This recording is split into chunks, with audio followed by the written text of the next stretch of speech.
आकाशवाणी नागपूर. रेवती जोशी आपल्याला प्रादेशिक बातम्या देत आहे. काही ठळक बातम्या. राष्ट्रीय सेवा योजनेच्या सन 2018-19 सालासाठीच्या पारितोषिकांचं वितरण आज राष्ट्रपती रामनाथ कोविंद यांच्या हस्ते राष्ट्रपती भवनामध्ये दूरदृश्य प्रणालीद्वारे झालं. राज्यांना आपत्ती निवारण सहायता निधी वापरण्यासाठी असलेली 35% मर्यादा आता 50% वाढवण्यात आली असल्याचं पंतप्रधान नरेंद्र मोदी यांनी सांगितलं. 24 तासात देशभरात 83,347 नव्या कोरोनाबाधित रुग्णांची नोंद झाल्यानं देशभरातील कोरोनाबाधितांच्या एकूण संख्येनं ओलांडला 56 लाखांचा टप्पा. आणि कोरोनाचा वाढता प्रादुर्भाव पाहता भंडारा इथं आरटी-पीसीआर प्रयोगशाळेला सुरू करण्याची मंजुरी. राष्ट्रीय सेवा योजनेच्या वर्ष 2018-19 सालासाठीच्या पारितोषिकांचं वितरण आज राष्ट्रपती रामनाथ कोविंद यांच्या हस्ते राष्ट्रपती भवनामध्ये दूरदृश्य प्रणालीद्वारे झालं.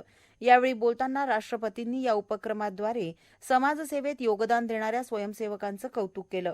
ते म्हणाले की सेवा कार्याला जीवनात अमूल्य महत्त्व आहे. हेच महत्त्व जाणून घेऊन या योजनेतील कार्यकर्त्यांनी राष्ट्राप्रती असलेला आपल्या कर्तव्याचा परिचय दिला आहे.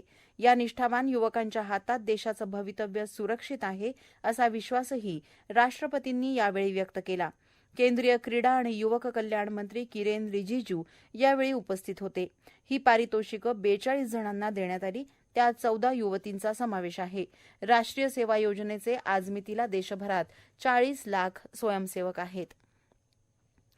पंतप्रधान पथविक्रेता आत्मनिर्भर निधी योजनेअंतर्गत आतापर्यंत 15 लाखांपेक्षा जास्त जणांकडून कर्जासाठी अर्ज प्राप्त झाले आहेत. यापैकी 5.5 लाखांपेक्षा जास्त जणांची कर्ज प्रकरणं मंजूर करण्यात आली आहेत. जवळपास 2 लाख जणांना कर्जाचं वितरण करण्यात आलं.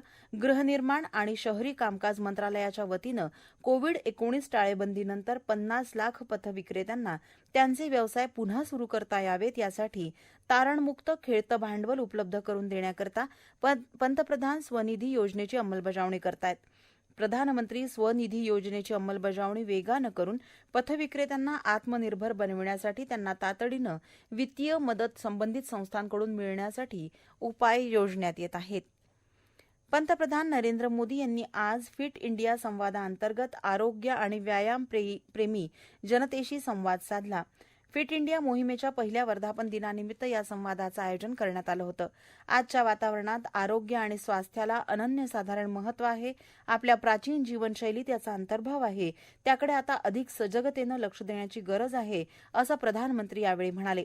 शारीरिक तंदुरुस्तीला वयाचं बंधन नाही. त्यामुळे सर्व वयोगटातील व्यक्तींनी तंदुरुस्ती कायम राखणं हा जीवनशैलीचा भाग बनवला पाहिजे असं आवाहन त्यांनी केलं. यावेळी मोदी यांनी विविध क्षेत्रातील 7 नामवंत व्यक्तींशी संवाद साधून तंदुरुस्तीविषयी त्यांचे अनुभव जाणून घेतले. यामध्ये विराट कोहली, मिलिंद सोमण, ऋतुजा दिवेकर आदी मान्यवर सहभागी झाले होते. भिवंडी इमारत दुर्घटना प्रकरणी गेल्या 3 दिवसांपासून सुरू असलेलं बचाव कार्य आज पहाटेच्या सुमारेस पूर्ण झालं.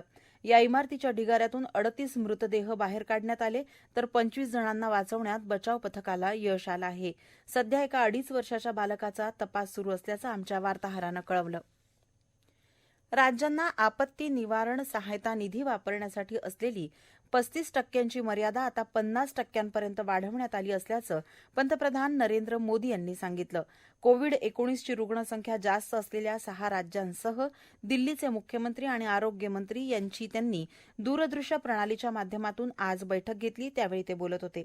कोविड-19 साथीचा सामना करण्यासाठी या राज्यांना निधी वाढवण्यात आल्याचं त्यांनी सांगितलं. या राज्यांमधील कोविड-19 स्थितीचा आणि उपचार यंत्रणेच्या तयारीचा मोदींनी आढावा घेतला. देशातील एकूण रुग्णसंख्येच्या 63% रुग्णसंख्या या राज्यांमध्ये आहे. त्यामध्ये महाराष्ट्रासह आंध्र प्रदेश, कर्नाटक, उत्तर प्रदेश, तमिळनाडू, पंजाब आणि दिल्लीचा समावेश आहे. कोविड-19चा प्रचार रोखण्यासाठी मास्क अत्यंत महत्त्वाचा आहे असंही त्यांनी सांगितलं. चाचण्या, मागोवा आणि उपचार यावर भर देण्यासह सर्वेक्षण आणि मागोवा घेण्यासाठीची यंत्रणा सुसज्ज करण्यावर त्यांनी भर दिला. या राज्यांनी संयम, संवेदना आणि सहकार्य कायम ठेवणं आवश्यक असून कोविड-19च्या साथीचा सामना करण्यासाठी आवश्यक सुविधा मजबूत करणं महत्त्वाचं आहे. या कठीण काळात भारतानं जगाची जीवनरक्षक औषधांची गरज भागवली आहे असंही ते म्हणाले. सद्यस्थितीत एका राज्यातून दुसऱ्या राज्यात औषधांचा पुरवठा सुरळीत होईल यावर लक्ष देणं आवश्यक आहे. राज्यांमधील माल वाहतूक बंद ठेवल्यानं सर्वसामान्य नागरिकांना त्रास होतो आहे. त्यामुळे नियमित देखरेखीखाली पुरवठा साखळी कार्यरत ठेवणं उपयुक्त ठरेल असं मोदी म्हणाले. या बैठकीत महाराष्ट्रात माझे कुटुंब माझी जबाबदारी या मोहिमेच्या माध्यमातून कोविडची लढाई अधिक आक्रमकपणे लढत असून त्याचा परिणाम येणाऱ्या काळात आपल्याला दिसेल असं मुख्यमंत्री उद्धव ठाकरे यांनी सांगितलं. राज्यात सर्वत्र टेली आयसीयू व्यवस्था उभारून ग्रामीण भागातील रुग्णांना वेळीच उपचार कसे मिळतील याकडे लक्ष देणार असून राज्यात ठिकठिकाणी जम्बो सुविधा, चाचण्यांची व्यवस्था आणि प्रयोगशाळा उभारल्या असल्याचं मुख्यमंत्र्यांनी सांगितलं. या प्रादेशिक बातम्या आपण आकाशवाणीच्या नागपूर केंद्रावरून ऐकत आहात. सदर बातम्या ऐकण्यासाठी आपण आमच्या Marathi news Nagpur all India radio या यूट्यूब चॅनलला सबस्क्राईब करू शकता. आज सकाळी 8 वाजता संपलेल्या 24 तासात देशभरात 83,347 नव्या कोरोनाबाधित रुग्णांची नोंद झाल्यानं देशभरातील कोरोनाबाधितांच्या एकूण संख्येनं 56 लाखांचा टप्पा पार केला आहे. सध्या देशभरातील एकूण कोरोनाबाधितांची संख्या 56,46,010 इतकी आहे. याच काळात देशभरात 89,746 रुग्ण कोरोनामुक्त झाले. याबरोबरच भारतातलं कोरोनाबाधित रुग्ण बरे होण्याचं प्रमाण 81.25% झालं आहे. आतापर्यंत देशातील एकूण 45,87,613 रुग्ण कोरोनामुक्त झाले. या 24 तासात देशात 1,085 जण कोरोनामुळे दगावल्यानं कोरोना बळींची एकूण संख्या 90,000हून जास्त झाली आहे. देशात आतापर्यंत एकूण 90,020 रुग्ण कोरोनामुळे दगावलेत. सध्या देशातील कोरोनाबाधितांच्या मृत्यूचं प्रमाण 1.59% इतकं झालं आहे. राज्यातही काल दिवसभरात आणखी 21,029 कोरोनाबाधितांची नोंद झाली. त्यामुळे राज्यातली एकूण रुग्णसंख्या 12,63,799 झाली आहे. काल 479 जणांचा उपचारादरम्यान मृत्यू झाला. राज्यात या विषाणू संसर्गानं आतापर्यंत 33,886 रुग्णांचा मृत्यू झाला आहे. तर काल 19,476 रुग्ण बरे झाल्यानं त्यांना घरी सोडण्यात आलं. राज्यात आतापर्यंत 9,56,030 रुग्ण कोरोनामुक्त झाले असून सध्या 2,73,477 रुग्णांवर उपचार सुरू आहेत. दरम्यान नगरविकास मंत्री आणि ठाणे जिल्ह्याचे पालकमंत्री एकनाथ शिंदे यांनाही कोरोनाची लागण झाली आहे. त्यांच्यावर ठाण्यातील एका खासगी रुग्णालयात उपचार सुरू असून त्यांची प्रकृती स्थिर असल्याची माहिती डॉक्टरांनी दिली. चंद्रपूर जिल्ह्यात कोरोनाची साखळी तोडण्यासाठी 25 सप्टेंबर म्हणजे उद्यापासून 1 ऑक्टोबरपर्यंत जनता संचारबंदी घोषित करण्यात आली आहे. या काळात अत्यावश्यक सेवांबरोबरच कृषी केंद्र, एमआयडीसीतील उद्योग तसंच शासकीय कार्यालय सुरू राहतील. कोरोनाच्या रुग्णाला बरे होण्यासाठी सहाय्यभूत ठरत असलेल्या रेमडेसिवीर इंजेक्शनचा अमरावती जिल्ह्यात होत असलेला काळा बाजार रोखण्याची मागणी भाजपाच्या जिल्हाध्यक्ष निवेदिता चौधरी यांनी जिल्हाधिकाऱ्यांकडे केली. बाजारात 5,500ला मिळणाऱ्या इंजेक्शनची विक्री अमरावतीत 10 ते 15 हजारात होत आहे. चंद्रपूर जिल्ह्यात कोरोनाचा वाढता धोका लक्षात घेऊन सप्टेंबर महिन्याच्या पहिल्याच आठवड्यात कोरोना प्रतिबंधासाठी अनेक उपाययोजना करण्यासाठी विविध योजनांच्या माध्यमातून 53,18,26,000 रुपये निधी मंजूर करण्यात आला असून अनेक कामं युद्धपातळीवर सुरू आहेत. तरीही काही लोक जनतेमध्ये गैरसमज पसरवून शासनाला बदनाम करीत आहेत.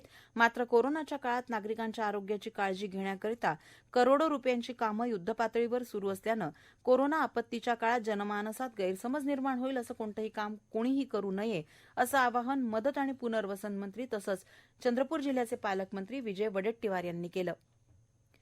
केंद्र सरकारनं मंजूर केलेल्या कृषी विधेयक हे कृषी उत्पन्न बाजार समिती आणि मंडईमध्ये बेरोजगारी निर्माण करतील असा आरोप छत्तीसगडचे मुख्यमंत्री भूपेश बघेल यांनी केला. या कायद्यामुळे कृषी मंडीचं अस्तित्व धोक्यात येणार असल्यानं मध्यस्थ, ट्रान्सपोर्टर आणि मजूर यांच्या नोकऱ्या जातील असं ते म्हणाले. नागपूर शहर काँग्रेसच्या वतीनं आयोजित पत्रकार परिषदेत ते आज बोलत होते. 4 ते 5 गावांसाठी कृषी मंडी असावी असं काँग्रेसचं मत आहे असं त्यांनी स्पष्ट केलं. संसदेत नुकतीच मंजूर झालेली कृषी विधेयक खासगी क्षेत्राला अनुकूल असल्याचंही त्यांनी सांगितलं.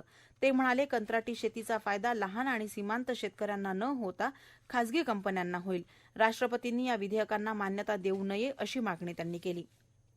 वर्धा इथल्या महात्मा गांधी आंतरराष्ट्रीय हिंदी विश्वविद्यालयातील महात्मा गांधी आणि फ्युजी गुरुजी सामाजिक कार्य अध्ययन केंद्रांतर्गत उन्नत भारत अभियान आणि ग्रामायण प्रतिष्ठान नागपूर यांच्या संयुक्त विद्यमानं पंडित दीनदयाल उपाध्याय यांच्या जयंतीनिमित्त उद्या 25 सप्टेंबर रोजी आत्मनिर्भर ग्राम आणि कारागिरांची भूमिका या विषयावर सायंकाळी 5:30 वाजता ऑनलाईन वेबिनारचं आयोजन करण्यात आलं आहे. कोरोनाचा वाढता प्रादुर्भाव पाहता भंडारा इथे कोविड-19 स्वॅब तपासणी प्रयोगशाळा म्हणजे आरटीपीसीआर लॅब सुरू करण्यास मंजुरी देण्यात आली असून 8 दिवसांच्या आत प्रयोगशाळा कार्यान्वित करण्याचे निर्देश आरोग्यमंत्री राजेश टोपे यांनी प्रशासनाला दिले. व्हेंटिलेटर, ऑक्सिजन, सपोर्ट बेड या सुविधा अद्ययावत करण्यासोबतच पॉझिटिव्ह रुग्णांचे कॉन्टॅक्ट ट्रेसिंग आणि तपासण्या वाढवण्याच्या सूचना आरोग्यमंत्र्यांनी दिल्या. सगळ्यात मोठी अडचण काही जर असेल तर 3 दिवस लागत आहेत तुमच्या रिपोर्टला प्राप्त करायला आणि मला वाटतं ते एकदम चुकीचं आहे. त्यामुळे ताबडतोबीनं कलेक्टरला आमच्या डिपार्टमेंटकडून परवानगी देण्यात येते. मी इथे आज ट्रूनेटची उद्घाटन केलेलं आहे. ट्रूनेटच्या माध्यमातून दररोज इथे 50 साधारणपणे आपण टेस्ट करू शकतो. स्वॅब तपासणी प्रयोगशाळा भंडारा इथे होणार असल्यामुळे तपासणी अहवाल तात्काळ उपलब्ध होणार आहेत. यामुळे पॉझिटिव्ह रुग्णांवर तातडीने उपचार करणं शक्य होईल. जिल्हा सामान्य रुग्णालय भंडारा इथल्या सुविधांची पाहणी केल्यानंतर जिल्हाधिकारी कार्यालयात आयोजित आढावा बैठकीत ते बोलत होते. शेवटी पुन्हा काही ठळक बातम्या. राष्ट्रीय सेवा योजनेच्या वर्ष 2018-19 सालासाठीच्या पारितोषिकांचं वितरण आज राष्ट्रपती रामनाथ कोविंद यांच्या हस्ते झालं आणि 24 तासात देशभरात 83,347 नव्या कोरोनाबाधित रुग्णांची नोंद. देशभरातील कोरोनाबाधितांचा एकूण आकडा 56 लाखांच्या वर. आकाशवाणीच्या नागपूर केंद्रावरील प्रादेशिक बातमीपत्र संपलं. नमस्कार.